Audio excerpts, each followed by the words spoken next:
खाएको बिस पो लाग्छ त नखाएको लाग्छ। सो हेलो हेलो एभ्रिवान, नमस्ते हजुरहरू सबैजनालाई स्वागत छ आजको मेरो यो ब्लगमा। सो साथीहरू, यो चाहिँ हो मेरो घरको ड्युटी गर्ने गेटअप। अनि के कुरा भन्दै मैले चाहिँ आज यो भिडियो बनाउँदैछु भने मेरो फोन चाहिँ फुटेन, सरी। अनि यो चाहिँ हो मेरो पुकुलीको बेबी, सेम आफू जस्तै दिएको छ, साथीहरू देख्न सक्नुहुन्छ। अनि यसको भिडियोहरूलाई हजुरहरूले धेरै माया गरिदिनु भएको छ। सिर्फ यो 1 मन्थको मात्रै बेबी हो क्या। अनि मैले चाहिँ बिहानै कामसाम सकेँ, देख्न सक्नुहुन्छ है। घाम पनि यति मजाको लागेको छ। सो यो कामहरू बिहानै सक्नुको कारण चाहिँ छिनछिनमा यसलाई निस्किँदै हेर्न जान्छु नि त साथीहरू। सो त्यही भएर देख्न सक्नुहुन्छ मैले सबै काम सकिसकेँ।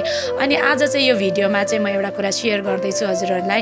यसको आमा आइकन चाहिँ हाम्रो जिन्दगीमा धेरै चेन्ज आएको थियो। यो घरहरू हामीले बनाएको थियौँ होइन।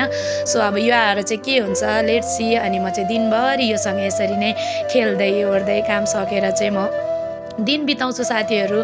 सो धेरै माया दिनुभएको छ, यस्तै माया र सपोर्ट दिनु होला। अनि यसले चाहिँ यसरी मात्रै माया लाउँदिन क्या साथीहरू, यसले चाहिँ केही कुराहरू चाहिँ एकदम मान्छेको बच्चा जस्तै गरेर क्या मानिदिन्छ। त्यो भिडियो पनि म तपाईँहरूलाई राख्ने नै छु। सो धेरै माया दिनु होला।